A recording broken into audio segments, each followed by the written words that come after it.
Sarap, di ba? Ma-feel mo na, hindi lang naman ako nagsasacrifice, marami naman kami. Di ba? It's a very encouraging word, right? Amen. Hindi naman ito sinasabi sa ng Lord na, ikaw lang yan, Chris. No, hindi. Okay? Lahat tayo rito. We need to sacrifice. And very comforting naman malaman natin na, well, hindi lang naman ako nahihirapan ngayon.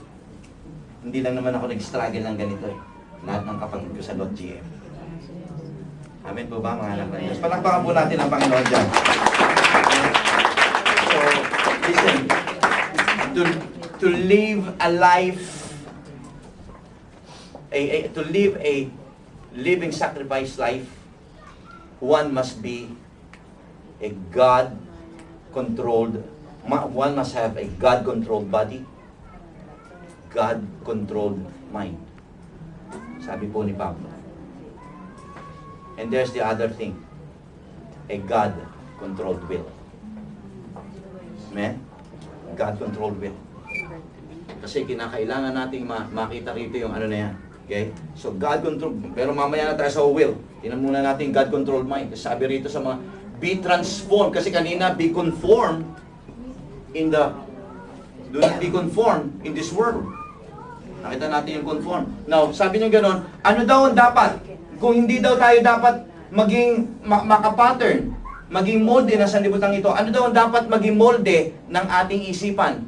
Now, sabi niya gano'n, be ye transformed. Now, the word here is transformed. Ang ginamit po rito sa Greek word ay metamorphosis. Okay? It's the Greek word, metamorphosis. Alam natin ang metamorphosis, right? Kung kayo ay nag-aaral ng mathematics, wala yan. Nasa biology yan. Okay? Nasa biology yan.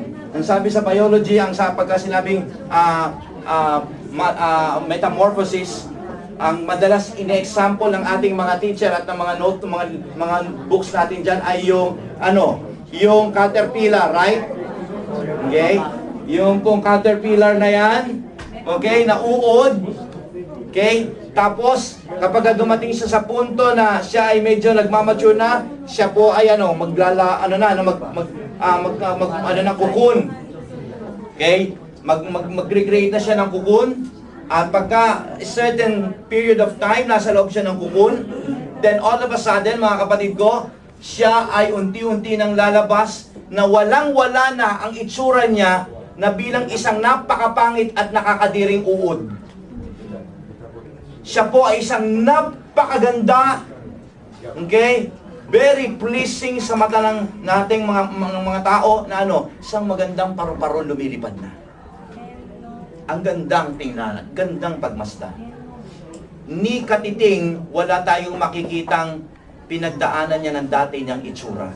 At alam po ba ninyo mga kapatid ko, ito ang sinasabi ngayon ni Pablo. Sabi ni Pablo sa mga anak ng Diyos, nais ko ng ganito ang maging paraan ng pagbabago ng ating kaisipan. Na wala na yung wala na yung glimpse. Wala na yung mga natitirang mga bagay-bagay na nandiyan sa utak natin. Ano ba yung dating bagay na nandiyan sa utak natin? Ako marami, di po ba? Di ba? Napakarami. Actually, talaga naman pagka yung utak natin na yan, talagang pagka ginamit mo, siya po ay hindi lang full HD. Okay? Mas malinaw pa siya sa Blu-ray. Okay? At saka mas malaki pa ang dating niya sa mga 50-inch na mga television ngayon. You know why? Kasi malinaw nating nakikita kung ano yung mga bagay na pinaplano natin, mga bagay na pinoproseso dyan sa utak na yan. Amin po ba? Okay? Makasalanan ang ating isipan. Kaya nga nilinaw sa atin ang ating Panginoong Hesus, sabi niya ganon, kung sinasabi niyo dati, okay, na kasalanan ang mag-commit ng adultery, sabi ni Jesus Christ, ngayon gusto kong sabihin sa inyo, na mag-isip ka lang! Mag-isip ka lang ng bagay na marumi sa kapwa mo, nagkakasala ka na. Tama po ba? Sabi ni Jesus. Sabi ni James. Ano sabi ni James?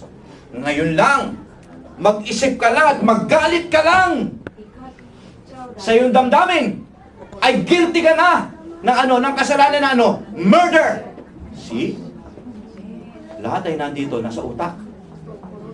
Hindi pa nga lang, hindi mo pa ginagawa, hindi mo pa pinapatay, pero pinatay mo na siya sa isipan mo, guilty ka na.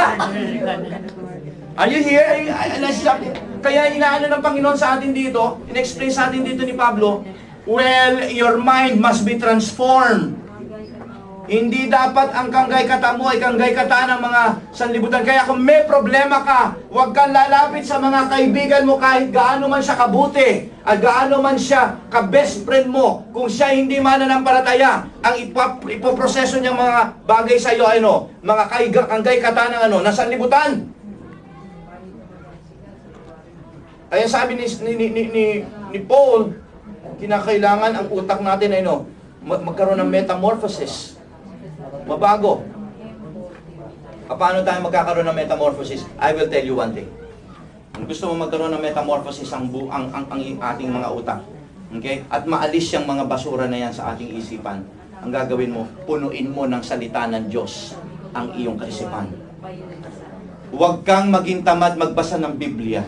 Kung tamad kang magbasa, kung may ano ka, kung meron kang computer, instead na masyado ka nagbababad sa Facebook na yan, okay?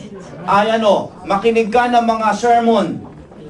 Makinig ka ng mga dahil tamad kang magbasa, o sabihin mo, hindi naman ako mahilig talaga magbasa, meron naman talagang taong ganyan. Makinig ka ng mga preaching na ano, na makapagbibigay sa'yo. May mga topic doon, pakinggan mo yung mga topic na yun na alam mo kung saan ka nag-struggle at this very moment. Nandyan po kayo mga kapatid ko? If you're struggling for finances, you read or try to watch a preaching about finances. If you're struggling about relationship, you listen sa topic ng mga tungkol sa mga relationship. You know why? Sapagkat itong mga bagay nito mga kapatid ko ang magpapabago sa ating mga kaisipan. Once in a while, magbabasa ka ng Bible at alam mo ang Kristiyano, araw-araw dapat may meditation. Kung bakit nakakapaglaro at nakakasingit ang dyablo sa utak natin, ay sapagkat mas lalo nating binibigyan ng focus. Tandaan natin, konektado ang mind sa mata ha. Okay? Konektado yan. Kaya kung sa palagay ninyo mga kapatid ko, ay ikaw ay naapektuhan. Kasi alam mo, you keep on watching. You keep on observing. Kaya nagproproseso yung utak. Ano man po, yun nandyan sa utak, yan po ay bunga ng nakita mo at saka narinig mo. Pero mas malaki daw po ang porsyento ng lahat ng mga bagay na nakita mo ng iyong mga mata.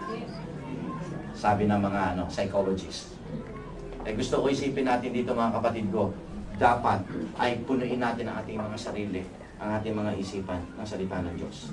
Diyan magkakaroon ng metamorphosis sa tulong at biyaya ng Banal na Espiritu. Okay? Babaguhin niya tayo.